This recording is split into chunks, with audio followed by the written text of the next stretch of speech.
कथा श्रीहरि भक्त देवर्षि नारद की। जैसा मैं तो नीतू पांडे ट्रिप चैनल सबका स्वागत करती हूँ। इस कथा का वर्णन नारद पुराण में मिलता है।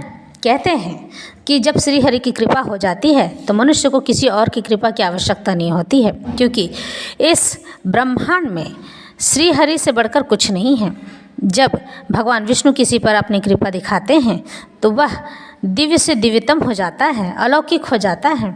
वह इस संसार से ऊपर उठकर ईश्वर के चरणों में अपना योगदान देने लगता है और भगवान भी उसके लिए बहुत कुछ करते हैं। उसके प्रेम के वशीभूत होकर उसके लिए हर कार्य करने के लिए दौड़े चले आते हैं। यही नहीं, समाज का हर कार्य उनके लिए जो असंभव हो सकता है, सामान्य मनुष्यों के लिए संभव होता है, उन श्रीहरि भक्तों के लिए कुछ भी असंभव नहीं होता। वे केवल कल्पना करते हैं और वह सब उनके लिए संभव हो जाता है। लेकिन बात यही नहीं घटती है। जब कोई भी व्यक्ति श्रीहरि के चरणों में जाता है तो उन्हें जीवन के सुख और दुख से कोई लेना देना नहीं होता है और ना ही भौतिक सुख उन्हें चाहिए होता है, यानी कि उन्हें कोई चीज़ नहीं चाहिए होती है। इसलिए तो जब उनके मन में कभी ऐसे विचार आते हैं कि हमें भोजन चाहिए तो अपने आप भोजन आ जाता है, कोई न कोई आकर देकर जाता है। इस तरह से भगवान उनकी हर मनोकामना पूर्ण करते हैं, क्योंकि उन्हें कुछ चाहिए नहीं होता है, लेकिन फिर भी ईश्वर उन्हें देने लगते हैं और उन्हें लेना पड़ता है। ईश्वर से बढ़कर कुछ नहीं है, हमें उनका ही मनन और चिंतन करना चाहिए। तो इस तरह से देवर्षि नारद की कथा आरंभ करते हैं। उत्सांग नारदो यज्ञ, अर्थात प्रजापति ब्रह्मा की गोद से श्री नारद जी का उत्पन्न हुए थे, उनका जन्म हुआ था। जब ब्रह्मा जी ने उन्हें सृष्टि विस्तार की आज्ञा दी, यानी कि कहा कि जाओ सृष्टि पालन में सहायता करो और संतान उत्पत्ति करो, तो नारद जी ने यह कहकर कि अमृत से भी अधिक है श्री हरि कीर्तन, सेवा छोड़कर कौन मूर्ख विषय नामक विष का भक्षण करना चाहेगा, यानी कि पृथ्वी पर जाकर विष भोग कौन करेगा, मैं तो नहीं जा रहा। तो ब्रह्मा जी को बड़ा ही क्रोध आया। ब्रह्मा जी की आज्ञा का अनौचित्य दिखाया श्री नारद जी ने, तो यह बात ब्रह्मा जी को अच्छी नहीं लगी और उन्हें बहुत गुस्सा आया। श्री नारद जी की यह बात सुनकर ब्रह्मा जी गुस्से से आग बबूला हो गए और नारद जी को श्राप देते हुए बोले, हे नारद, तुमने मेरी आज्ञा का उल्लंघन किया है। मेरे शाप से तुम्हारे ज्ञान का लोप हो जाएगा, तुम्हारा ज्ञान नष्ट हो जाएगा, तुम 50 कामनियों के पति बनोगे। उस समय तुम्हारी उपबरहन नाम से प्रसिद्धि होगी, फिर मेरे ही श्राप से दासी पुत्र बनोगे। उसके बाद संत भगवंत कृपा से मेरे पुत्र रूप में प्रतिष्ठित फिर से हो जाओगे। ब्रह्मा जी के दिए हुए श्राप के कारण ही नारद जी आगे चलकर उपबरहन नाम से गंधर्व हो गए और चित्ररथ गंधर्व की 50 कन्याओं ने उन्हें पति रूप में वरण किया। एक बार वे पुष्कर क्षेत्र में ब्रह्मा जी के स्थान पर गए और वहाँ श्रीहरि का यशोगान करने लगे।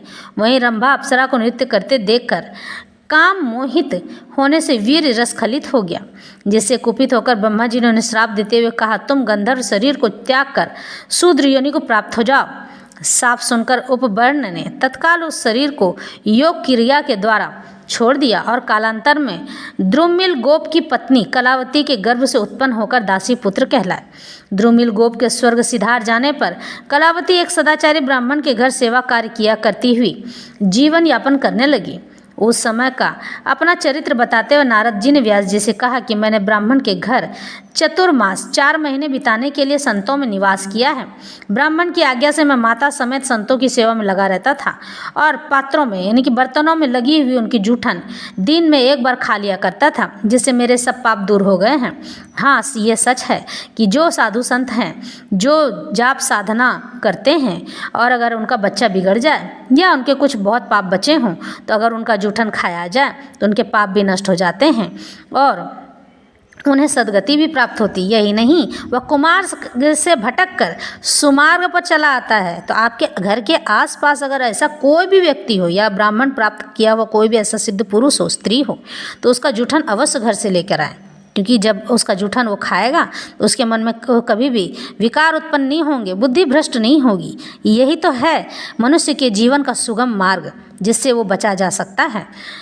तो इस तरह से जिससे मेरे सब पाप दूर हो गए, हृदय शुद्ध हो गया। जैसा भजन पूजन वे लोग करते थे उसमें मेरी भी रुचि हो गई। चतुर्मास करके जाते हुए साधुओं ने मुझ शांत विनम्र बालक को भगवान के रूप ध्यान और नाम जप का आदेश दिया। कुछ ही दिन बाद सायंकाल में गाय दुहाकर लौटते समय सांप के काटने से माता की मृत्यु हो गई। तब मैं भगवान की कृपा का सहारा लेकर उत्तर दिशा की ओर वन में चला गया। थक कर पीपल के नीचे बैठकर ध्यान करते हुए मेरे हृदय में प्रभु प्रकट हो गए और आनंद मग्न हो गया, परंतु वह झांकी तो विद्युत की भांति आई और चली गई। मैं पुनः दर्शन पाने के लिए व्याकुल हो गया। उस समय आकाशवाणी ने आश्वासन देते हुए बतलाया, अब इस जन्म में तुम मुझे नहीं देख सकते। यह एक झांकी तो मैंने तुम्हें अपना कृपा करके इसलिए दिखलाई कि इसके दर्शन में तुम्हारा चित्त यानी तुम्हारा मन मुझ में लग जाए। तब मैं दया में भगवान को प्रणाम कर उनका गुण गाते हुए पृथ्वी पर घूमने लगा। समय आने पर मेरा वह शरीर छूट गया। तब दूसरे कल्प में मैं ब्रह्मा जी का पुनः से पुत्र हुआ। लेकिन इसके बीच की एक घटना और घटी। फिर क्या था?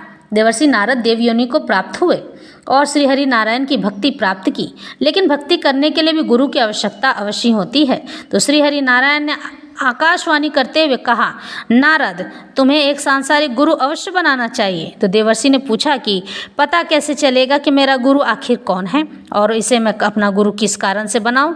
तो भगवान श्री हरि अपना गुरु विष्णु कहते हैं, भगवान श्री हरि विष्णु कहते हैं, पृथ्वी पर जाओ और जाते ही जो व्यक्ति तुम्हें पहले दिखाई दे वही तुम्हारा गुरु होगा। तो देवर्षि पृथ्वी पर गए और इधर उधर देखा तो एक व्यक्ति जा रहा था। वह जाति का कहार था और नारद जी ब्राह्मण कुल के। तो फिर भी श्री हरि के पास जाकर कहते हैं, मैं छोटी जाति के व्यक्ति को गुरु नहीं बनाऊंगा। तो भगवान कुपित होकर यानी गुस्सा होकर कहते हैं, मेरी आज्ञा का पालन नहीं किया तो तुम्हें 84 लाख योनि में डाल दूंगा। फिर पृथ्वी पर देवर्षि पुनः जाते हैं और उसी कहार से मिलते हैं एवं सारी बात बताते हैं। गुरु का अर्थ होता है किसी भी प्रकार से आपको विपत्ति से बाहर निकालना, चाहे जो हो जाए। उस कहार ने नारद जी को विपत्ति से यानी 84 लाख योनि से बाहर निकलने का मार्ग बताया। तब देवर्षि ने अपने गुरु से उनका नाम पूछा था। हंसते हुए कहार ने कहा कि मेरा नाम धीमर कहार है और 84 लाख योनि से बाहर निकलने का मार्ग यह है कि श्री हरि से कहो कि वह 84 लाख योनि की चित्र अंकित कर दे और हर चित्र की आप एक एक परिक्रमा करके 84 लाख योनि यानी दुर्गति से पार पा जाना। तब नारद जी ने ऐसा ही किया और फिर श्री हरि के आदेशानुसार धीमर कहार को अपना गुरु स्वीकार कर लिया। तब श्री हरि भगवान विष्णु ने नारद जी को देवर्षि की उपाधि यानी जो देवताओं का ऋषि हो प्रदान की एवं अपना सर्वश्रेष्ठ परम भक्त भी माना। इस तरह से देवर्षि नारद कहलाए और हरि भक्ति उन्हें प्राप्त हुई। तो इस तरह से यह कथा संपन्न करते हैं। लेकिन मैं आपको ये बता दूं कि कभी भी अगर आपकी संतान बिगड़ गई है या फिर आपके घर के लोग, बड़ा पुरुष छोटा पुरुष ज़बान का खराब है, मतलब बोली का खराब है, उसकी बोली अच्छी नहीं है, अगर आसपास के कोई भी व्यक्ति ठाकुर भक्त है यानी कि कृष्ण भक्त है, शिव जी का भक्त है और वो दिन रात जाप साधना माला करता है, तो आप उस व्यक्ति को सुधारने के लिए उसके घर का उसका खाया हुआ जूठन घर अवश्य लेके आएँ और चुपचाप उसके खाने में मिलाकर इसे दे दें। यह एक गुप्त बात है, क्योंकि आज लोग केवल तंत्र मंत्र को मानते हैं, लेकिन यकीन मानिए तंत्र मंत्र छोड़ने के बाद, तंत्र मंत्र से दूर हटकर अगर आपने यह क्रिया की तो वह इंसान भी साधु पुरुष हो जाएगा और अच्छा हो जाएगा और उसके मन के विकार दूर हो जाएंगे, क्योंकि उनके मुख में मंत्रों की साधनाएं होती हैं और ईश्वर का नाम होता है जिससे वह सुधर जाता है।